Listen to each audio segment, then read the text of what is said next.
கரூர் மாவட்டத்தில் புதிதாக உருவாக்கப்பட்டுள்ள யோகா மற்றும் இயற்கை மருத்துவம் யோகா ஆன் நேச்சுரோபதி நலவாழ்வு மையத்தில் வந்து காலியாக இருக்கக்கூடிய பல்வேறு காலி பணியிடங்களை வந்து நிரப்புவதற்கான வேலைவாய்ப்பு அறிவிப்பை வந்து மாவட்ட நலவாழ்வு சங்கம் கரூர் மாவட்டம் வந்து வெளியிட்டிருக்காங்க.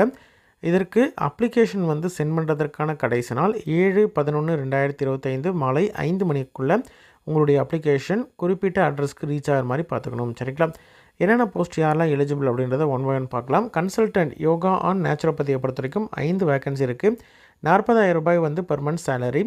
பேச்சுலர் டிகிரி மினிமம் வந்து BNYS முடித்த கேண்டிடேட் எலிஜிபிள்.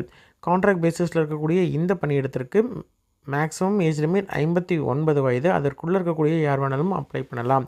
அடுத்தது மல்டிபர்பஸ் ஹாஸ்பிட்டல் ஒர்க்கரை பொறுத்த வரைக்கும் 5 வேகன்சி இருக்குது. 10,000 ரூபாய் வந்து சேலரி. மினிமம் 8ஆம் வகுப்பு தேர்ச்சி பெற்றிருக்கணும். எழுத படிக்க தெரிந்திருந்தால் போதுமானது. சரிங்களா? இதற்கும் வந்து 59 வயதுக்குள்ளே இருக்கக்கூடிய கேண்டிடேட் எலிஜிபிள். அடுத்தது ஃபீமேல் தெரப்பட்டிக் அசிஸ்டண்ட்டை பொறுத்த வரைக்கும் ஒரு வேகன்சி இருக்குது. 13,000 ரூபாய் salary. Integrated diploma in nursing therapy முடித்த கேண்டிடேட் எலிஜிபிள். டோட்டலாக வந்து எல்லா வேகன்சியும் பார்த்திங்கன்னா 11 வேகன்சி வந்து காலி பணியிடங்கள் இருக்குது.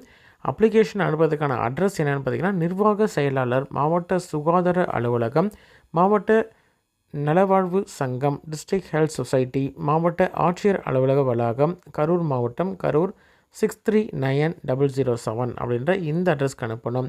இந்த பணியிடங்கள் ஃபுல் அண்ட் ஃபுல் வந்து தற்காலிகமானது. கான்ட்ராக்ட் பேசிஸில் இருக்கக்கூடிய ஒரு போஸ்ட்டு. ஜாயின் பண்ணும் பொழுதே அண்டர்டேக்கிங் கொடுத்துட்டு தான் நீங்கள் ஜாயின் பண்ணுற மாதிரி இருக்கும். சரிங்களா?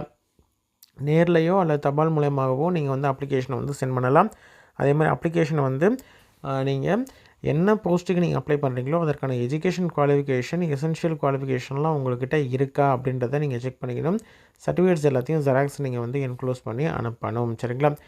என்னென்ன சர்டிஃபிகேட்ஸ்லாம் நீங்கள் வைக்கணும்னு பார்த்தீங்கன்னா டேட் ஆஃப் பர்த்துக்கான ப்ரூஃபு, எஜுகேஷன் குவாலிஃபிகேஷனுக்கான ப்ரூஃபு, ரெசிடென்சிக்கான ப்ரூஃபு, கம்யூனிட்டி சர்டிஃபிகேட்டு, எம்ப்ளாய்மெண்ட்டில் பதிவு பண்ணியிருக்கீங்க அப்படின்ற மாதிரி இருந்தால் அதற்கான ப்ரூஃப், இது எல்லாத்தையும் ஜெராக்ஸ் வந்து நீங்கள் என்க்ளோஸ் பண்ணணும். சரிங்களா? இதான் வந்து அப்ளிகேஷன். ரைட் சைடில் ஃபோட்டோ ஒட்டிக்கோங்க. உங்களுடைய பேர், என்ன போஸ்ட்டுக்கு நீங்கள் அப்ளை பண்ணுறீங்க, உங்களுடைய mobile number, address, date of birth, உங்களுடைய குவாலிஃபிகேஷன் எல்லாமே நீங்கள் வந்து என்க்ளோஸ் பண்ணணும். அதே மாதிரி என்னென்ன டாக்குமெண்ட்ஸ்லாம் நீங்கள் வைக்கணும்னு பார்த்தீங்கன்னா 10th 12th மார்க் ஷீட்டு, அதே மாதிரி என்ன குவாலிஃபிகேஷனோ அதற்கான certificate, mark sheet, community certificate, ரெசிடென்சிக்கான ப்ரூஃபு, வேறு ஏதாவது ப்ரையாரிட்டி கிளைம் பண்ணுறீங்க, அதாவது transgender, deserted wife, distribute widow, differently abled அப்படின்ற மாதிரி இருந்தால் அதற்கான ப்ரூஃப் வந்து என்க்ளோஸ் பண்ணணும். என்ன கம்யூனிட்டி நீங்கள் சேர்ந்தவர் அப்படின்றதற்கான ஜெராக்ஸ், கம்யூனிட்டி சர்டிஃபிகேட் ஜெராக்ஸையும் நீங்கள் என்க்ளோஸ் பண்ணணும். சைன் பண்ணிக்கோங்க. டேட்டும் பிளேஸும் நீங்கள் வந்து மென்ஷன் பண்ணிக்கோங்க. இன்ட்ரெஸ்டட் கேண்டிடேட் அப்ளை பண்ணுங்கள். உங்களோட ஃப்ரெண்ட்ஸ் சர்க்கிள்லையோ ரிலேட்டிவ்ஸ்லையோ யாராவது எலிஜிபிள் அப்படின்ற மாதிரி இருந்தால் அவங்களுக்கு இந்த வீடியோவை ஷேர் பண்ணுங்கள். சரிங்களா? நன்றி.